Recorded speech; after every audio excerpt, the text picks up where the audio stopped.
Hello everyone, आपका स्वागत है इस चैनल पर। देखिए, आप सब जानते हो कि सीबीएसई का जो पेपर होना था 1 से 15 जुलाई जिसकी डेट थी वो कैंसिल हो चुका है। तो काफ़ी सारे अफवाहें उड़ रही है सोशल मीडिया वगैरह पे कि असेसमेंट कैसे होगा, मार्क्स कैसे कैलकुलेट होंगे, जो एग्ज़ाम नहीं हुए उसके मार्क्स कैसे दिए जाएंगे। तो इसके बारे में क्या है, सीबीएसई ने एक सर्कुलर जारी किया है जो आपके स्क्रीन पर आ रहा होगा।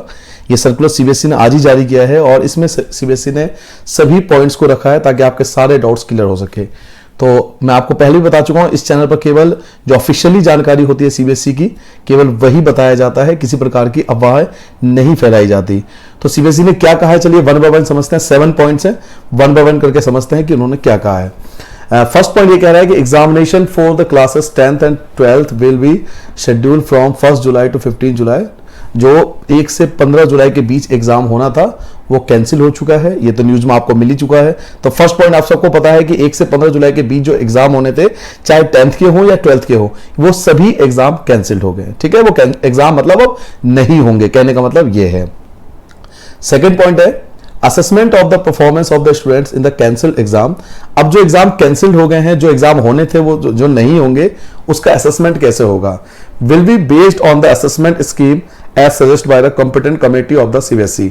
इसके लिए सीबीएसई ने एक कमेटी बनाई है और उन्होंने जो डिसाइड किया है कि क्लास 10th और 12th के जो बचे हुए पेपर जो नहीं हो रहे उनका असेसमेंट कैसे किया जाएगा, इसके लिए उन्होंने पॉइंट नंबर 7 बताया है, जो अभी आप समझोगे पॉइंट नंबर 7 में क्या कहा है। कहने का मतलब सीबीएसई ने एक स्पेशल कमेटी बनाई है जिसने डिसाइड किया है कि जो एग्जाम नहीं होंगे उनका असेसमेंट कैसे किया जाएगा, उनके मार्क्स आपको कैसे दिए जाएंगे 10th और 12th के। तो वो अभी पॉइंट नंबर 7 में डिस्कस करेंगे कि मार्क्स आपको कैसे दिए जाएंगे। थर्ड पॉइंट वो कहते हैं रिजल्ट बेस्ड, जो रिजल्ट आएगा आपका, जो रिजल्ट आएगा 10th और 12th का, जो भी आपका एग्जाम हो चुका है या जो कैंसिल हो, सबका एग्जाम का रिजल्ट जो आएगा वो बाय 15 जुलाई। बाय 15 जुलाई का मतलब है 15 जुलाई या उससे पहले भी आ सकता है। 15 जुलाई लास्ट उन्होंने बता दिया कि 15 जुलाई या 15 जुलाई से पहले भी आपका रिजल्ट आ सकता है। तो जिनको रिजल्ट का इंतजार है कि रिजल्ट कब तक आएगा, तो रिजल्ट आपके 15 जुलाई या उससे पहले आ चुका होगा, ये सीबीएसई ने साफ डिक्लेयर कर दिया है। फोर्थ पॉइंट उन्होंने कहा कि हाउएवर क्लास 12th के लिए बहुत बड़ी बात बोली है उन्होंने, और कहते हैं कि CBSE will conduct an optional examination. CBSE एक ऑप्शनल एग्जामिनेशन कंडक्ट कर सकता है इन द सब्जेक्ट वो examination were scheduled to be conducted from 1 July to 15 July. ये केवल क्लास 12th के लिए है। तो अगर आप क्लास 12th में, तो ध्यान से सुनना बेटा, वो ये कहते हैं कि जो एग्जाम आपका 1 जुलाई से 15 जुलाई के बीच होना था, अब वो तो नहीं होगा, वो तो कैंसिल हो गया। फिर भी आपके पास ऑप्शन है, आप वो एग्जाम दे सकते हो। कैसे एग्जाम दे सकते हो? जो आपको मार्क्स दिए जाएंगे, सीबीएसई जो मार्क्स आपको देगी, जो रिजल्ट आएगा, जो आपकी मार्कशीट में मार्क्स दिए जाएंगे, अगर आप उससे सेटिस्फाइड नहीं हो, अगर आपको लगता है कि वो मार्क्स जो है वो मेरे कम है और मैं इससे अच्छा परफॉर्म कर सकता हूं, तो आप इसके लिए ऑप्शनल एग्जाम दे सकते हो। वो एग्जाम कब होगा, ये सीबीएसई ने कहा वो रिजल्ट के बाद डिक्लेयर करेंगे। जब रिजल्ट आ जाएगा कुछ दिनों बाद, जब हालात ठीक हो जाएंगे, तो सीबीएसई आपको बता देगी कि वो ऑप्शनल एग्जाम कब होंगे। अगर आप अपने मार्क्स से सेटिस्फाई नहीं हो तो उसके लिए अलग से एग्जाम कराया जाएगा। ठीक है, तो ये उन्होंने बोला है कि however the marks obtain bye candidate in these optional examination. और अगर ऑप्शनल एग्जामिनेशन आप चुनते हो, अगर आप सीबीएसई का मार्क्स सेटिस्फाई नहीं हो और आप ऑप्शनल एग्जामिनेशन चुनते हो, तो उसके अंदर जो मार्क्स आपको मिलेंगे वो फाइनल होंगे। ठीक है, वो जो आप एग्जाम दोगे उसमें जो आपके मार्क्स आएंगे उसे फाइनल माना जाएगा। क्लास 10th के लिए क्या बोला गया है? फॉर द क्लास 10th के लिए स्पेशली बोला गया है नो फर्दर एग्जामिनेशन। कोई एग्जाम नहीं होगा, चाहे आपके एग्जाम बच ही क्यों ना रहे हो, जो भी आपके एग्जाम बच रहे थे उन सबके कोई एग्जाम नहीं होंगे। मतलब क्लास 12th के लिए तो ऑप्शन है अभी कि अगर आप वो मार्क्स से सेटिस्फाइड नहीं है तो वो एग्जाम दे सकते हैं रिजल्ट आने के बाद। बट क्लास 10th के लिए बच्चों अब कोई एग्जाम नहीं होगा, किसी प्रकार का एग्जाम नहीं लिया जाएगा क्लास 10th के लिए, ऐसा सीबीएसई ने बोला है। फिर क्लास 12th के लिए उन्होंने बोला है the result declare by the CBSE. जो रिजल्ट डिक्लेयर करेगी सीबीएसई, वो रिजल्ट डिक्लेयर होने के बाद आपके पास ऑप्शन नंबर 4 अवेलेबल है। और ऑप्शन नंबर 4 अभी मैंने आपसे बात कही थी, जो ऑप्शनल एग्जामिनेशन की आपसे बात कही थी। यानी रिजल्ट आने के बाद आपके पास ऑप्शन है कि आप उन एग्जाम को दे सकते हो जिसके मार्क्स आप सेटिस्फाई नहीं हो। और केवल वही एग्जाम दे सकते हो जो 1 से 15 जुलाई के बीच होना था। जो एग्जाम हो चुका है उसमें आपको ऑप्शन नहीं दिया जाएगा। जो एग्जाम होना था उसमें आपके पास ऑप्शन है कि आप उसको अलग से एग्जाम दे सकते हो।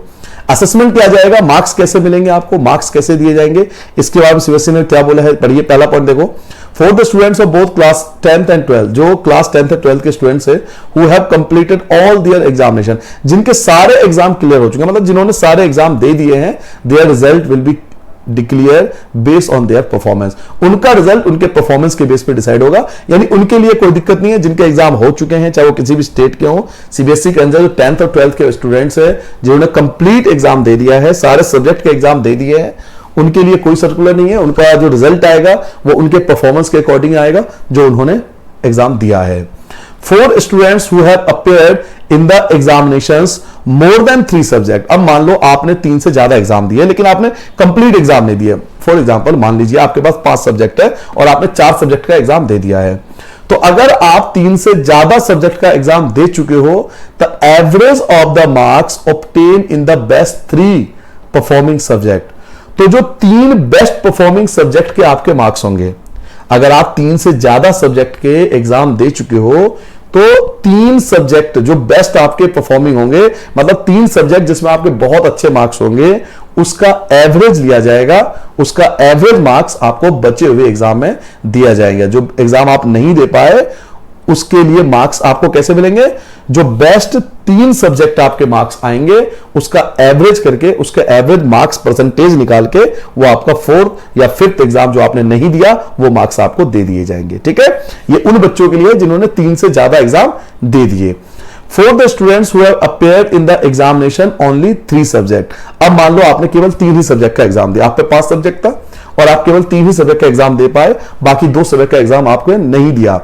The average of the marks obtained in the best 2 performing subject, तो फिर क्या होगा कि आपके 2 बेस्ट परफॉर्मिंग सब्जेक्ट लिए जाएंगे, जो आपके 2 सबसे अच्छे परफॉर्मिंग सब्जेक्ट होंगे, जिसमें आपके मार्क्स 2 सब्जेक्ट में बहुत अच्छे होंगे, उसका परसेंटेज, उसका एवरेज परसेंटेज लिया जाएगा।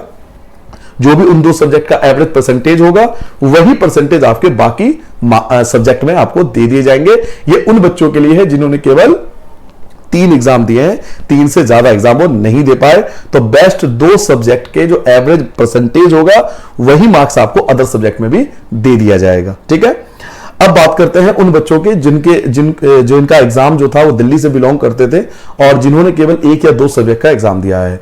दे आर वेरी फ्यू स्टूडेंट्स, कुछ ही ऐसे स्टूडेंट्स है क्लास 12th के, खासकर दिल्ली के बच्चे जो है, क्योंकि आपको पता है कि थोड़ा वायलेंस हुआ था, दंगे हो गए थे दिल्ली में, who have appeared in the examination in only 1 and 2 subject, जिन बच्चों ने केवल 1 से 2 एग्जाम दिया, केवल 1 या 2 ही एग्जाम दे पाए और बाकी एग्जाम वो नहीं दे पाए, there result will be declare based on performance in the appeared subject and performance in internal practical project assessment. उनका जो रिजल्ट है, अगर देखो ये तो 3 पॉइंट हो गए कि आपने जो पहला पॉइंट पढ़ा था इसमें क्या था, जिन बच्चों ने 3 से ज्यादा एग्जाम दे दिए, अगला था जिन्होंने 3 एग्जाम दे दिए। अब उनकी बात हो रही है जिन्होंने 3 से कम एग्जाम दिए, यानी 1 एग्जाम दिया या 2 ही एग्जाम दिया, उनका रिजल्ट कैसे डिक्लेयर होगा।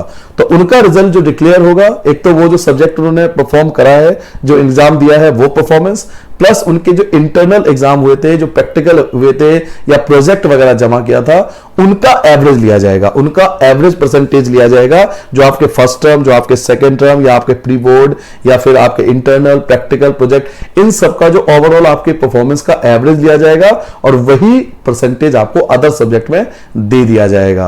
और अगर आप मान लीजिए अपने परफॉर्मेंस से खुश नहीं हो, आपको लगता है कि नहीं मेरे मार्क्स और आ सकते हैं, तो मैंने आपको बताया कि आप ऑप्शनल एग्जामिनेशन चुन सकते हो। आप रिजल्ट आने के बाद ऑप्शनल एग्जामिनेशन का फॉर्म आएगा, वो आप भर सकते हो, तो आपके लिए ऑप्शनल एग्जामिनेशन जिन सब्जेक्ट का आप चुनोगे वो एग्जाम आपको देना पड़ेगा। ठीक है, तो ये था सीबीएसई का टोटल ओवरऑल जो सर्कुलर था। इसमें सारे डाउट्स जो आपके होंगे वो आई होप मैं समझा पाया होऊंगा।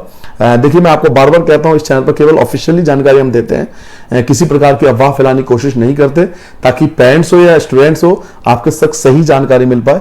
तो अगर आपको जानकारी अच्छी लगी हो, आपको लगा हो कि कोई फायदा हुआ हो, तो आप जरूर सब्सक्राइब कर लें चैनल को और लाइक कर लें, क्योंकि इस प्रकार की जानकारी मैं हमेशा अपलोड करता रहता हूं।